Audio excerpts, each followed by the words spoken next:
Assalamualaikum warahmatullahi wabarakatuh. Perkenalkan, nama saya Lisa Dewi dari Program Studi Pendidikan Bahasa dan Sastra Daerah. Di sini saya akan mereview atau menjelaskan rencana pelaksanaan pembelajaran atau RPP. Pada RPP ini sudah termasuk dalam komponen-komponen yang ada dalam RPP, yaitu ada nama sekolah, ada mata pelajaran, kelas atau semester, materi pokok, tahun pelajaran, dan alokasi waktu. Yang pertama ada tujuan pembelajaran. Tujuan pembelajaran ini yaitu memahami isi teks cerita rakyat. Kemudian yang kedua ada langkah-langkah kegiatan pembelajaran. Langkah-langkah kegiatan pembelajaran ini terdapat dua kali pertemuan. Pada pertemuan awal yaitu ada kegiatan pendahuluan, di mana siswa berdoa sebelum pembelajaran dimulai. Yang kedua, siswa menerima informasi, kompetensi, materi, tujuan, manfaat, dan pembelajaran. Kemudian nih ada kegiatan inti. Kegiatan ini terdapat siswa mendapatkan pengantar materi teks cerita rakyat. Siswa diminta untuk membaca materi teks cerita rakyat.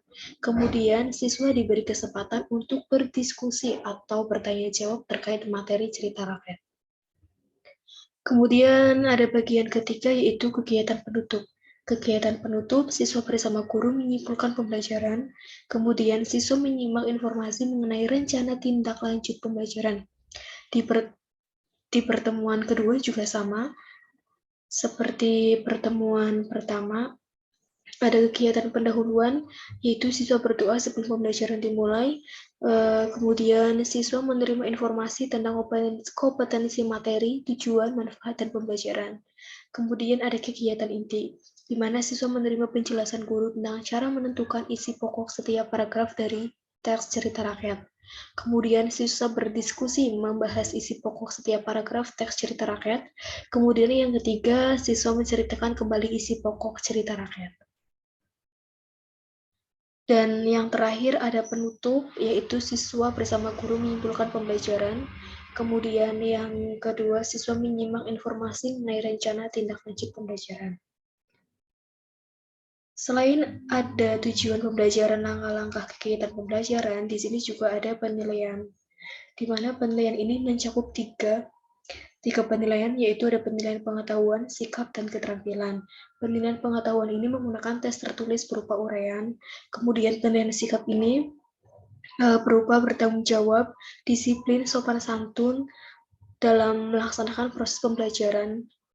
Kemudian ada penilaian keterampilan, yaitu menceritakan kembali isi pokok cerita rakyat dalam bentuk video.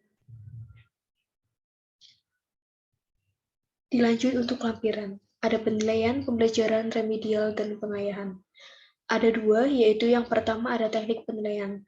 Teknik penilaian dibagi menjadi tiga, yaitu ada penilaian aspek sikap. Penilaian aspek sikap berupa jurnal guru, yaitu hal-hal yang menonjol baik positif atau negatif, hal-hal yang perlu diperhatikan, yaitu kerjasama siswa dengan teman, sikap disiplin, sopan santun dalam proses pembelajaran. Kemudian yang kedua ada penilaian aspek pengetahuan. Penilaian ini berbentuk soal-soal isian singkat.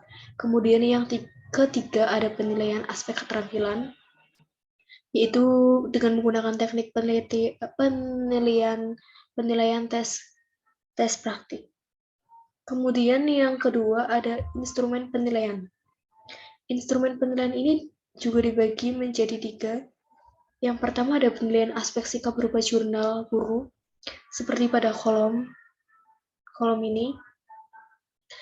Penilaian sikap dilakukan dengan teknik observasi, penilaian diri, dan penilaian antar teman. Penilaian diri dan antar teman dilakukan dalam rangka membina dan membentuk karakter peserta didik, yang hasilnya dapat dijadikan sebagai salah satu data informasi dari hasil penilaian sikap oleh pendidikan. Kemudian yang kedua ada penilaian aspek pengetahuan. Menggunakan teknik penilaian pengetahuan ini menggunakan tes tertulis dan penugasan. Contoh tabelnya ada di sini, seperti ini contoh tabelnya, dan ada juga pedoman persekorannya. Jadi setiap jawaban benar dan tepat diberi skor 20, sedangkan jawaban yang kurang tepat atau salah diberi skor 10. Karena soalnya berjumlah 5 butir, maka apabila jawaban benar akan mendapatkan jumlah skor 100. Kemudian yang terakhir ada penilaian keterampilan, yaitu teknik penilaian ini menggunakan teknik project. Penilaian keterampilan ini membuat video tentang tes cerita rakyat untuk menceritakan kembali isi pokok pada tes cerita rakyat. Di sini juga ada tabel dalam penilaian keterampilan.